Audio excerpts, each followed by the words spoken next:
அன்பு சகோதரங்களே, இன்று நாம் கிறிஸ்து பிறப்பு கொண்டாடுகின்ற தருணத்தில் எமது கிறிஸ்துமஸ் அல்லது கிறிஸ்து பிறப்பின் கொண்டாட்டம் கிறிஸ்துவை மையப்படுத்தி உள்ளதா என்று ஒரு கணம் நாம் எம்மையே ஆராய்ந்து பார்ப்பது நல்லதென்று உணர்கிறேன்.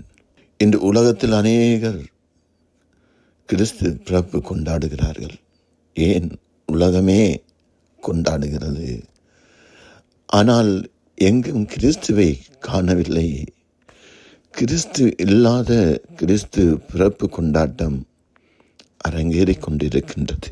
கிறிஸ்துவை மையப்படுத்தாத கிறிஸ்மஸ் எவ்விதத்திலும் ஆண்டவர் இயேசு கிறிஸ்து எதற்காக இப்பூமிக்கு வந்தாரோ அதை வெளிப்படுத்தாமல் அல்லது அதை மழுங்கடித்து வெறுமனையே ஒரு விடுமுறை கால கொண்டாட்டமாய் மாறிவிடும். ஆண்டவர் தன் அன்பை வெளிப்படுத்த தான் எப்படிப்பட்டவர், நான் அன்பானவர் என்பதை வெளிப்படுத்துவதற்கென்று தனக்கென்று ஒரு இனத்தை தெரிந்தெடுத்தார். ஆபிரகாம் வழியாக தனக்கென்று ஒரு இனத்தை தெரிந்தெடுத்த இறைவன் அந்த மக்களுக்கு தன் அன்பை வெளிப்படுத்தவும், நான் உங்கள் கடவுள், நீங்கள் என் மக்கள் என்று பல தடவைகள் எடுத்து கூறியும் இறைவாக்கினர் வழியாக பல தடவைகள் பேசிய பொழுதும் மக்கள் உணர்ந்து கொள்ளவில்லை. கீழ்ப்படியாமையிலும் பாவ வாழ்விலும் உலகத்திற்கு பின்னால் சென்றும் உலகத்திற்கு அடிமைப்பட்டும் பல விதங்களில் இறைவனை விட்டு பிரிந்து வாழ ஆரம்பித்தார்கள். தனக்கென்று தெரிந்தெடுத்த இனத்தை பல விதங்களில் ஆண்டவர் வழிநடத்தினார். அவர்கள் வழிநடத்தப்பட்டார்கள்.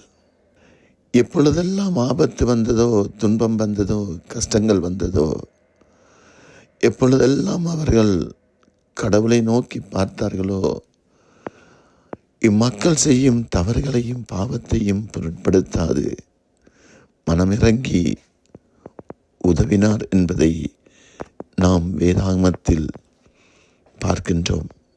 அதனால் தான் தெரிந்தெடுத்த மக்களை மீட்டெடுக்க வேண்டும், தன் இனத்தை மீட்டெடுக்க வேண்டும். ஏன் மானிட குலமே மரணத்துக்கு அகப்பட்டு மரணப்பிடியில் இருக்கின்றது. இவர்களை மீட்டெடுக்க வேண்டும் என்பதற்காய் இறைவாக்கினர் வழியாக முன்குறிக்கப்பட்ட இறைமகனாம் நம் ஆண்டவர் இப்பூமிக்கு வந்த, இப்பூமிக்கு பிறந்த அல்லது இப்பூமிக்கு தன் மகனை, தன் மகளை, தன் பிள்ளைகளை, தன் மக்களை தேடி வந்த இந்த பெருவிழாவை அவரை மையப்படுத்தின பெருவிழாவாக, மகிழ்ச்சியின் நாளாக மாற்றிக்கொள்ள இன்றும் அழைக்கின்றார். இறைவார்த்தையில் சொல்லப்படுவது போல, இறைவார்த்தையில் வெளிப்படுத்துவது போல, இருளின் இறப்பின் பிடியில் இருப்போருக்கு ஒளி தரவும், நம்முடைய கால்களை அமைதி வழியில் நடக்கச் செய்யவும் நம் கடவுளின் பரிவுள்ளத்தாலும் இரக்கத்தாலும் விண்ணிலிருந்து விடியல் நம்மை தேடி வந்திருக்கின்றது. விண்ணிலிருந்து நமக்கு ஒரு விடியல் தேடி வந்ததை நினைவு கூறுகின்றன. எப்படி இந்த விண்ணிலிருந்து விடியல் இந்த பூமிக்கு வந்த பொழுது இந்த உலகம் அல்லது இந்த உலகத்தின் சூழல் எப்படி இருந்ததென்று ஒரு கணம் பார்த்தோம் என்றால், சனத்தொகை கணக்கெடுப்புக்கு கட்டளையிடப்பட்டு விட்டது மன்னரினால். தங்களையும் கணக்கெடுப்பில் இணைத்துக் கொள்வதற்கு அன்னை மரியாளும் யோசேப்பும் பெத்லஹேம் என்ற ஊருக்கு செல்லுகின்றார்கள். இரவு வேளையாகிவிட்டது. அன்னை மரியாளுக்கு பேறுகால வேதனை வந்துவிட்டது. தங்குவதற்கோ இடமில்லை. யோசேப்பு அன்னை மரியாளையும் அழைத்து கொண்டு பிரசவ வேதனை வந்துவிட்டது. ஐயோ, தங்குவதற்கு ஒரு இடம் வேணும் என்று ஒவ்வொரு கதவாய் போய் தட்டுகிறார். ஒவ்வொரு இடமாய் போய் தட்டி மனைவிக்கு பேறுகால வேதனை வந்து விட்டது, எங்களுக்கு தங்குவதற்கு ஒரு இடம் கொடுப்பீங்களா என்று கேட்டு தட்டுகின்ற கதவெல்லாம் திறந்து பார்த்து இங்கு இடமில்லை என்று சொல்லி மூடப்படுகிறது. இறுதியில் வேறு வழி இல்லை, ஒரு இடத்துக்கு செல்ல இதோ மாட்டுத் தொழுவம் இருக்கின்றது, அந்த பக்கமாய் போய் ஒதுங்கிக் கொள்ளுங்கள் என்று ஒருவர் மூலம் வருகிறது. மாட்டுத் தொழுவத்துக்கு ஒதுங்கி சென்று மாட்டுத் தொழுவத்தில் இறைமகனாம் நம் ஆண்டவர் இயேசு கிறிஸ்து பிறப்பெடுக்கின்றார். ஆம் அன்பு சகோதரனே சகோதரியே, எம்மை மீட்டெடுக்க, மரணப்பிடியிலிருந்து எங்களை விடுவிக்க, எம்மை நல்வழியிலே வழி நடத்த இறைமகனாம் இயேசு கிறிஸ்து இறைமகன் என்ற நிலையை பற்றி பிடித்து கொள்ளாது முழுமையாய் தன்னை வெறுமையாக்கி தன்னை தாழ்த்தி ஒரு மாட்டுத் தொழுவத்தில் வந்து பிறக்கின்றார். அரண்மனையை கடவுள் ஆயத்தப்படுத்தவில்லை, ஒரு மாட்டுத் தொழுவத்திலே ஆயத்தப்படுத்தியிருந்தார். காரணம் என்ன? கீழ்நிலையில் உள்ள மக்களை அன்பு செய்ய, இனி புறக்கணிக்கப்பட்டவர்களை அன்பு செய்ய, கைவிடப்பட்டவர்களை அன்பு செய்ய. இப்படிப்பட்ட ஒரு ஆண்டவரின் பிறப்பை நாங்கள் நினைவு கூர்ந்து எம்மை மீட்டெடுக்க வந்த எம் மீட்பரின் அன்பை உணர்ந்தவர்களாய், எம் மீட்பர் எங்கள் உள்ளத்திலும் இல்லத்திலும் இன்றைய நாளில் பிறக்க இடம் கொடுக்கின்றவர்களாய், நாம் இன்று கொண்டாடும் இந்த இயேசு கிறிஸ்து பிறப்பு உண்மையிலேயே என் இல்லத்தில் அவர் இருக்கின்றாரா, என் இதயத்தில் அவர் இருக்கின்றாரா என்று நாம் பார்ப்பது நல்லது. கிறிஸ்து என்னில் இருப்பாராயிருந்தால், கிறிஸ்து என் இல்லத்தில் இருப்பாராயிருந்தால், என் உள்ளம், என் இல்லம், என் குடும்பம் அவருடைய அன்பினால் நிறைந்திருக்கும். அவருடைய அன்பு வழிந்தோடுகின்ற ஒரு இடமாயிருக்கும். ஆம் அன்பு சகோதரனே சகோதரியே, அன்று தனக்கென்று தெரிந்தெடுத்த ஒரு இனம் தன் அன்பை காட்டுவதற்கு இறைமகனாக, மானிட மகனாக பூமிக்கு வந்து நின்றார். அவர்கள் ஏற்றுக்கொள்ளவில்லை, இடம் கொடுக்கவில்லை, அவரை நம்பவில்லை. அதே ஆண்டவர் இயேசு கிறிஸ்து அன்று யோசேப்பு ஒவ்வொரு இல்லமாய் சென்று தட்டி இடம் கேட்டது போல இன்றும் நம் ஆண்டவர் இயேசு கிறிஸ்து நம் இதயங்களை தட்டுகின்றார். உன் இதயத்தில் எனக்கு ஒரு இடம் உண்டா? தனிமையில் வாடுகின்றவர்கள், வாழ்வின் விரக்தி விளிம்பில் இருக்கின்றவர்கள், வறுமை என்னும் கொடுமையிலே வதைப்பட்டு நிற்கின்றவர்கள், ஏன் குடும்பத்துக்குள்ள கூட குடும்பத்திலேயே ஒருவருடைய அன்பு இல்லாது, கணவன் மனைவிக்கிடையே அன்பில்லை, பெற்றோர் பிள்ளைகளுக்கிடையில் அன்பில்லை, அவரவர் இருக்கின்ற நிலையில் ஏற்றுக்கொள்ள ஆயத்தமில்லை. நான் என் சகோதரன் சகோதரி இருக்கின்ற நிலையில் ஏற்று அன்பு செய்ய ஆயத்தமில்லை. ஒவ்வொருவருக்கும் நாம் தீர்ப்பிடுகின்றோம், ஒவ்வொருவரையும் நாம் புறக்கணித்து வைக்கின்றோம். இவர்கள் வேண்டாம் என்று கிறிஸ்துமஸுக்கு கொண்டாட்டத்துக்கு, அவர்களை அழைக்க வேண்டாம், இவர்கள் அழைக்க வேண்டாம், அவர்கள் வேண்டாம், நாங்கள் மட்டும் போதும் என்று இன்று எத்தனையோ பேரை ஏன் உடன் பிறப்புகளை ஒதுக்கி வைத்து நாங்கள் கிறிஸ்துமஸ் கொண்டாடலாம்? ஏன் குடும்பமாய் பெற்றோர் பிள்ளைகளாகிய எங்களுக்குள்ளே உண்மையான அன்பு, சமாதானம், சந்தோஷம், மகிழ்ச்சி இல்லாமல் வெறுமனையை கிறிஸ்துவை மையப்படுத்தாது கிறிஸ்துமஸை நாம் கொண்டாடி கொண்டிருக்கலாம்.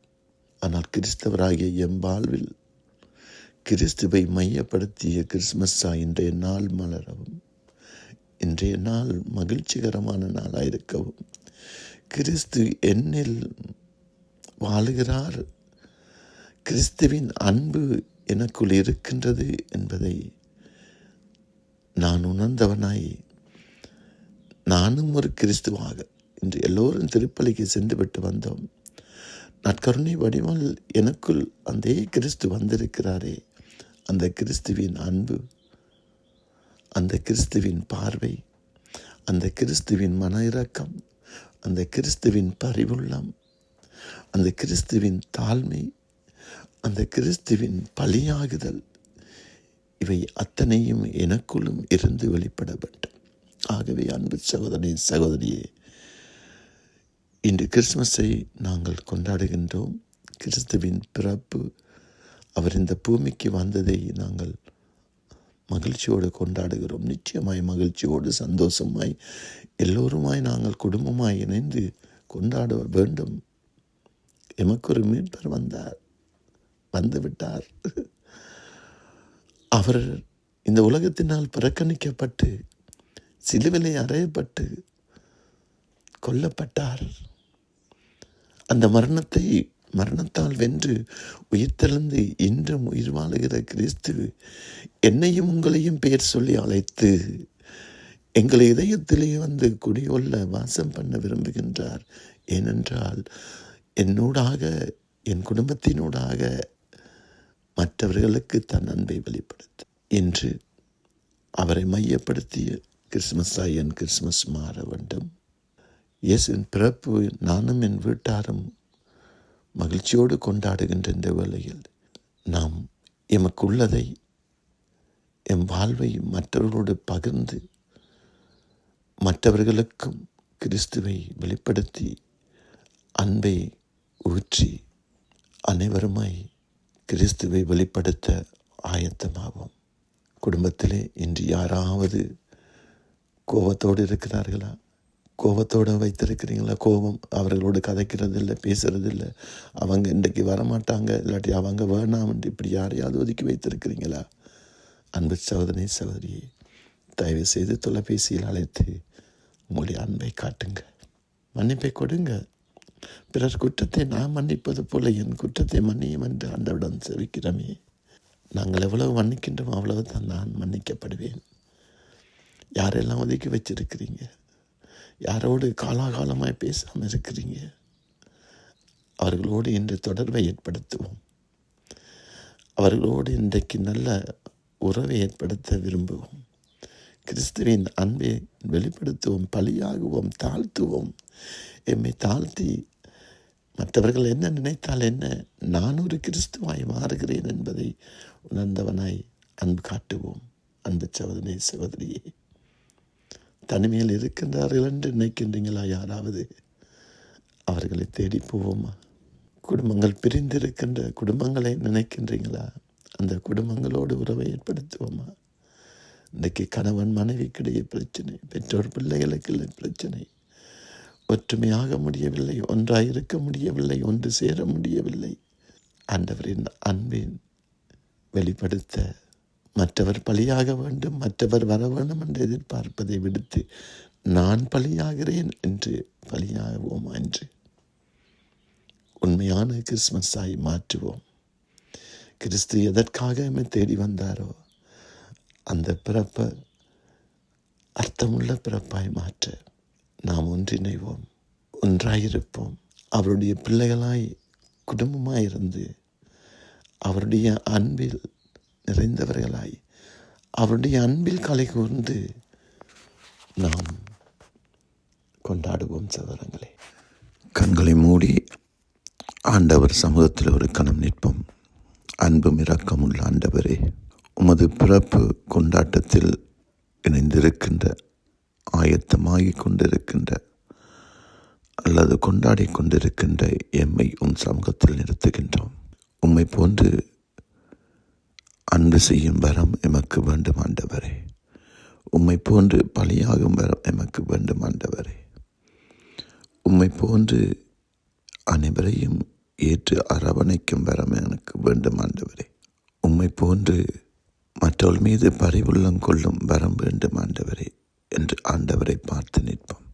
அன்பும் இரக்கமுள்ள ஆண்டவரே, எமக்குள் நிற்பிறக்க இடம் கொடுக்கின்றோம்.